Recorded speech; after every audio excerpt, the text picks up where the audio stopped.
Salut à tous, en 2014, Huawei annonçait vouloir devenir numéro 3 mondial du smartphone et en 2017, Huawei est devenu numéro 2. Alors forcément, ça fait moins sourire ses détracteurs. Et quand Huawei annonce un smartphone haut de gamme, on ne peut que porter une oreille attentive à ce qui nous est présenté, comme c'était le cas le 16 octobre dernier à Munich. Huawei a donc présenté 3 smartphones, le Mate 10 classique, le Mate 10 Pro, plus grand et plus affiné, et le Mate 10 Porsche Design, vendu plus cher qu'un iPhone 10. Le premier et le dernier ne seront pas commercialisés en France. Nous allons donc nous concentrer sur le Mate 10 Pro, et aujourd'hui je suis venu à Bruges pour tester le Huawei Mate 10 Pro et puis voir un petit peu ce qu'il a dans le ventre et faire surtout des photos et des vidéos pour vous montrer et vous donner mon avis sur ce joli bébé. Le Mate 10 Pro propose un écran OLED de 6 pouces au format 18/9 et qui offre une résolution Full HD+ de 2160 par 1080. Et d'ailleurs un écran OLED sur un Mate c'est vraiment une première, et même le Mate 10 classique n'a pas droit à un écran OLED, il a droit à un écran LCD. Sur le Mate 10 Pro c'est même un écran OLED HDR10, ce qui permet d'avoir des contrastes plus prononcés et une palette de couleurs bien plus riche. S'il n'est pas vraiment borderless, ses bordures sont quand même très fines sur les côtés,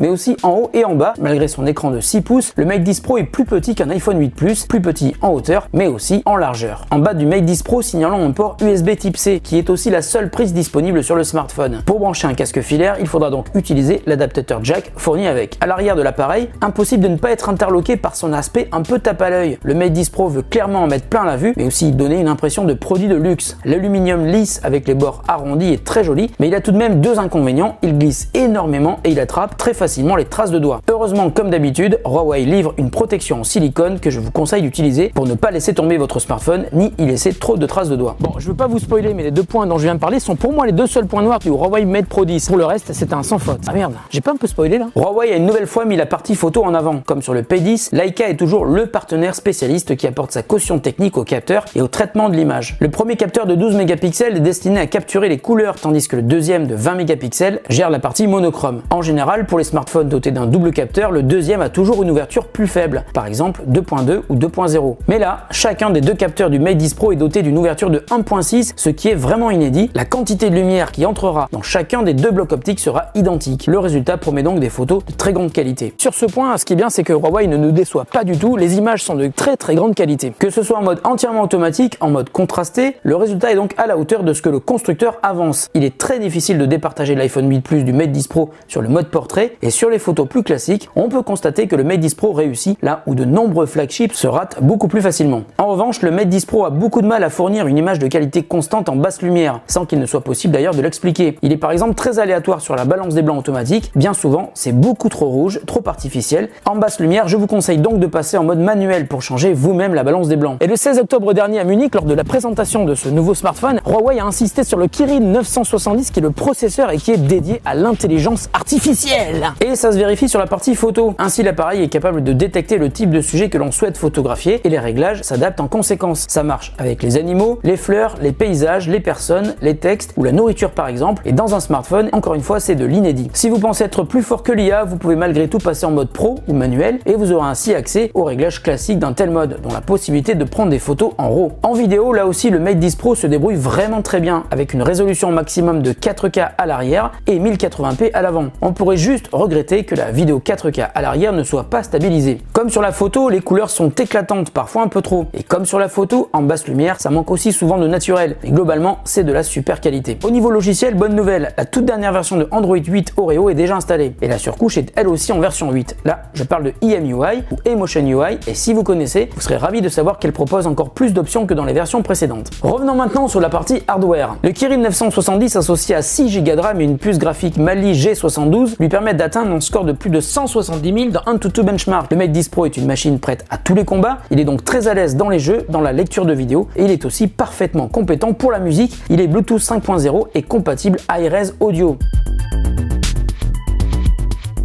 Ah au fait, je vous ai peut-être pas dit, mais le Huawei Mate Pro 10 est étanche, et ça c'est une bonne nouvelle. Et ce n'est pas son seul point fort, il est aussi équipé d'un double slot SIM 4G. En revanche, il n'est pas possible d'installer une carte mémoire à la place de la deuxième carte SIM. Il faut aussi signaler une autre fonctionnalité très intéressante sur le Mate 10 Pro, eMotion Desktop. Vous branchez un câble USB Type C sur le smartphone et de l'autre côté un câble HDMI sur une télé ou un moniteur et votre Mate 10 Pro se transforme en pseudo-ordinateur. Vous retrouvez le contenu sur l'écran et si vous branchez votre smartphone sur un hub USB, vous pourrez donc y rajouter souris, clavier et là vous êtes presque face à un ordinateur. Si vous souhaitez découvrir une démo plus complète complète du mode eMotion Desktop, je vous conseille d'aller voir la vidéo de Ulrich de Frandroid qui le détaille de manière très complète. En termes d'autonomie, qui est un des points forts historiques de tous les Huawei Mate, vous pouvez compter sur 2 jours complets de batterie grâce à sa capacité de 4000 mAh. En gros, en 2 jours de week-end, je n'ai pas eu besoin de le mettre à charger. Et il est aussi compatible avec la recharge rapide maison de Huawei. En 30 minutes, vous pourrez donc récupérer plus de 50% de batterie. Il y a encore beaucoup de choses à dire sur le Mate 10 Pro qui est donc un smartphone ultra complet dans sa partie logicielle. Et après l'avoir utilisé pendant 3 semaines de manière intensive, je dois avouer que je suis devenu fan. Je trouve qu'il est moins massif que le Mate 9 dont l'écran était beaucoup plus large. Mais je regrette quand même son aspect très glissant et pour cela, je vous recommande à nouveau d'utiliser la coque en silicone livrée avec. Voilà, la vidéo est terminée, j'espère qu'elle vous a plu et en fait je viens de m'apercevoir qu'on est allé beaucoup plus loin que prévu. On est à Lille. Alors salut à tous les Lillois qui nous suivent sur la chaîne. Je vous remercie de votre attention. On se retrouve très bientôt pour un nouveau test sur The Grand Test. Si vous avez des questions sur le Huawei Mate 10 Pro,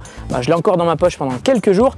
Alors surtout n'hésitez pas à me poser des questions, je me ferai un plaisir de vous y répondre. Et puis aussi sur Twitter, @NicolasCatar, où je réponds bien souvent beaucoup plus rapidement que sur la chaîne YouTube. Allez, salut, à très bientôt, je vais faire encore plus de vidéos. Salut. C'est ton mal, j'avais faim, mais bon. Vous êtes sûr que c'est pas pour moi? C'est pour moi? Eh, mon kebab!